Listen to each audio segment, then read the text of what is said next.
Welcome to the NemoVote Podcast, where we discuss digital democracy and how we can change voting with technology. I'm your host and COO of NemoVote, Aaron Lesicar, and with me today joins me once again, Isabel De Cavel from GO. Hi, Isabel. Hi, Aaron. Thank you for inviting me again.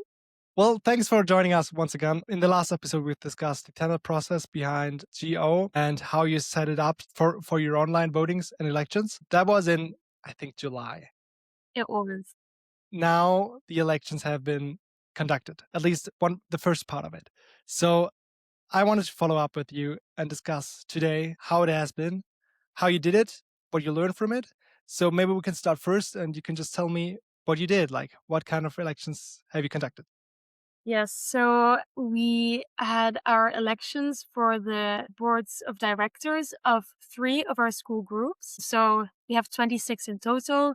23 did it still on paper, and for 3 of them, we did it digitally with NemoVote. So we had a lot of preparation before that, which we also discussed last time. And now, like you said, the votings have taken place and we have the results of the elections. So yeah, I would say I'm very excited that we got through it. Overall, very positively and with very positive feedback from the school groups and from the people that helped set it up and the people that voted also. And also internally, the people at GO that's prepared everything also gave quite positive feedback. Of course, there were here and there some challenges, which is normal for a new process. But yeah, overall, everything went quite smoothly. So I'm happy. I'm a happy organizer.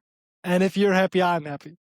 So the process itself, it was quite long, right? We discussed for months and you started early with the preparations. So maybe help me out and just tell me a bit like how you prepared it. And especially for me, it's super interesting because we discussed so much and so many things. You're probably now one of the highest power users in NemoVote. So tell me a bit about it.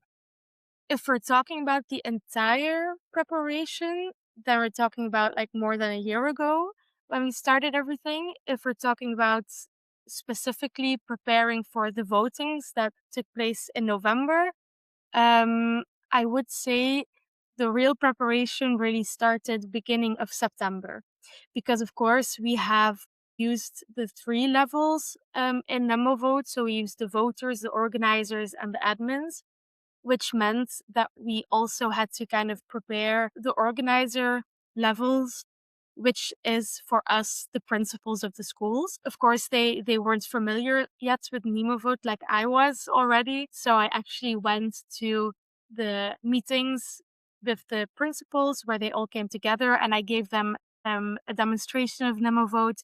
I showed them how they would be able to open and close it and write notes on their exports of the vote and how they needed to log in and everything. So that was a very important part of the preparation, was making sure that the principals would also feel confident at their own school council voting. And I think, yeah, I'm really glad I did that, because in the end, when the voting took place during the school council, the principal, the organizer, is the one that they look at. So they want to also feel prepared in that moment. So yeah, that was what I did in September. I also prepared the platforms in September with the electoral office of the school groups, which was the point at which I could use my favorite feature of the being able to paste all the voters with the Excel in NemoVote. So that was a smooth process of getting the platforms ready. Then, of course, the communication had to take place from the electoral office to the principals, from the principals to the school council members, so the voters, which also was possible through NemoVote. And that was mostly throughout October. The communications took place and they were able to send the candidate lists and the dates and times at which the votings could take place. Not everyone used the mailing feature and NemoVote for that, because I think lots of schools are really used to using a certain emailing list in their Outlook, for example. But there were principals and also electoral offices that did use the NemoVote mailing feature in preparation of all the communication. And yeah, that was the last step. Then from November 6th until November 26th, actual voting took place. Now, regarding the organizer feature, we discussed that, but who has been the administrator of the platform? The administrator of the platforms I was administrator for all three.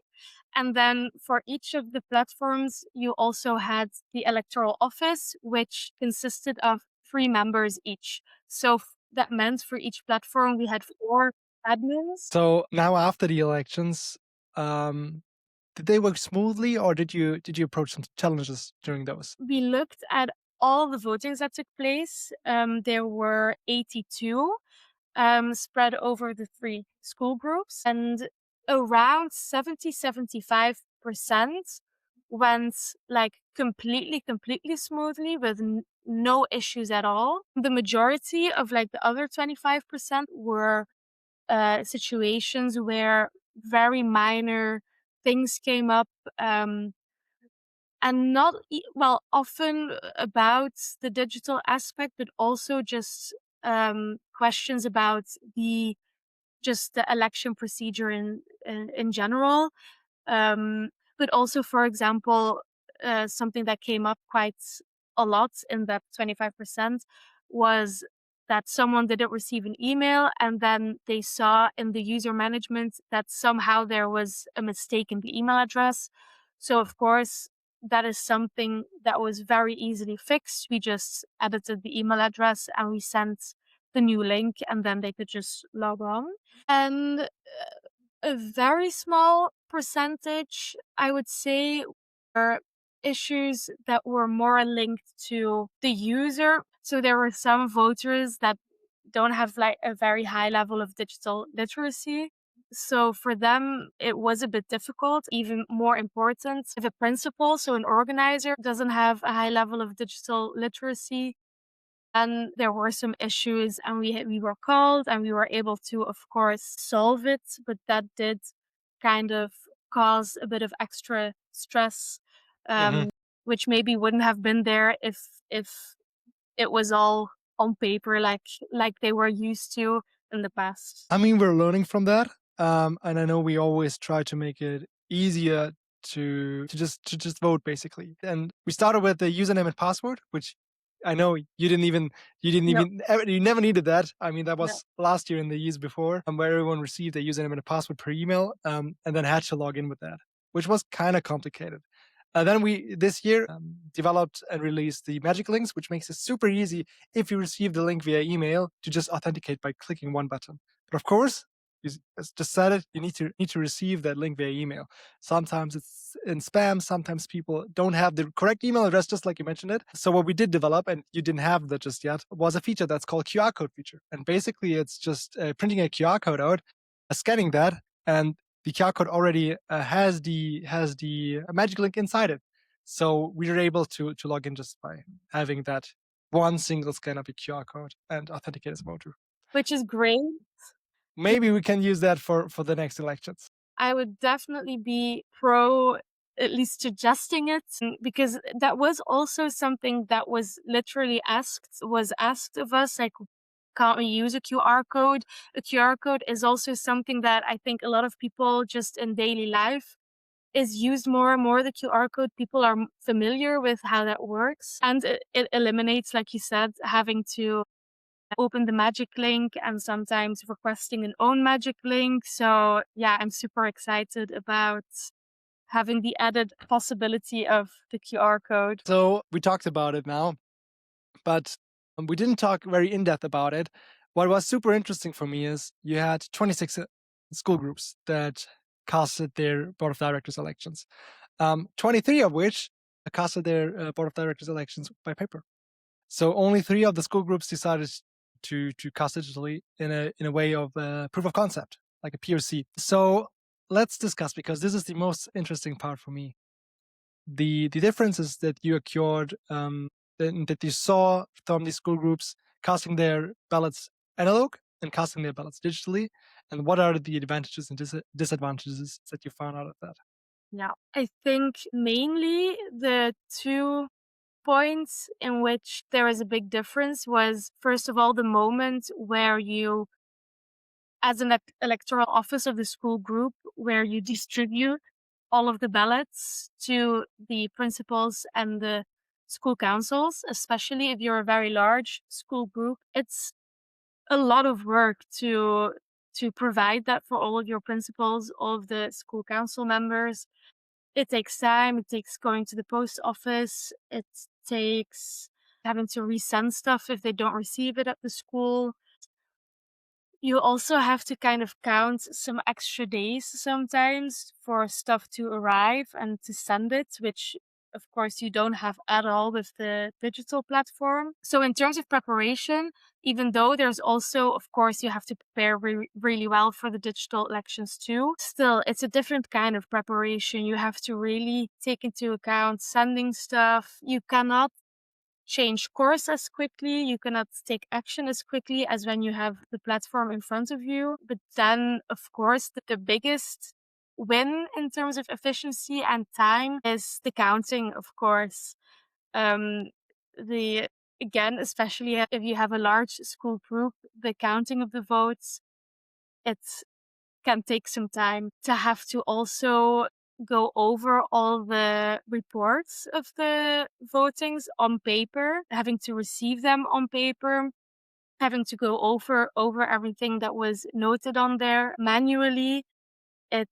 It takes more time than just being able to export the report from NemoVote, have it all on your screen, and very efficiently going through everything, than just having to press a button and you have the results in front of you. I think that is definitely the biggest step forward, I would So what say. what do you think? How long did it take you to have the results analog? That's a difficult question because it really does depend on how many schools you have. You have a school group, for example, that has around 15 schools. So for that school group, okay, I think maybe we're talking about a very busy afternoon with the three members of the electoral office. Which is still 1.5 person days. Exactly. Yeah, compared to literally one click of a button. And if you have bigger school groups with around 50 schools, yeah, then I think you're at least talking about a full day of 4 or 5 people. Um, but I must say I'm not entirely sure about that indication. But still, it's I mean, it's your indication, and I don't have any, so this is still helpful for me. It creates a responsibility and it creates room for just human error in the counting, which you just don't have when you have it digitally. So looking forward to 2026 and your upcoming next elections next year, what do you wish for? What are you missing? What do you think we could improve on? Think one of the big things for us now that was sometimes a bit difficult, but I'm not sure if this is also something that is difficult, I would say, for all big organizations, but gathering all the correct email addresses, I would say. Next year for the council vote, we're talking about between 7 and 8,000 voters, and being able to input them into NemoVote and having everything spot on, no mistakes in the email addresses. It's a kind of, you ask for the data from the school groups, but mistakes happen, of course. Now there were 3 school groups, 650 voters. And from all of those voters, I would say there were maybe around 30 instances where we did have to go and change a letter or a period or a .com instead of Yeah. .be. Stuff Yeah. like that, it just happens. You can check and double check that those mistakes will just happen. So I think that is a bit of a concern for me because we have a much bigger group of Mhm. voters. So I guess that can really add up in the end, time-wise, having to go back and I mean, if we decide to do it with a QR code, you don't have to do it at all. yeah, because how would that work then if you okay, You so just print it out beforehand. You don't need the email address anymore. yes, that's true. But wouldn't it be an issue for when you use the mailing feature in NemoVote? Well, yes, you're right. The mailing feature wouldn't work without an email address. Yeah. But you're right, the actual voting, which is the moment where we got the questions about the email addresses. And the actual voting, that's the part where you need to be smooth, right? The email addresses and the preparation and communication, you can take care of to send out That's later true. and stuff It's the like that. actual moment of the vote But that you want. it's those 15 minutes that need to run smooth and that you Exactly. prepare for months long, and that's why we developed that feature, right? Yeah. So I think eliminating that small hurdle, because again, in this big grand scheme of things, that was still minor. But yeah, using the QR code is basically it's the solution, right? To the email problem. So I think it's great. So now the question, of course, lies. You have the direct comparison between the digital and the analog voting. You personally, with all the experience that you shared now and that you made, what do you prefer now? The analog voting, or is it digital voting that you would prefer for 2026 and forward? So me personally, I would prefer the going forward with digital elections.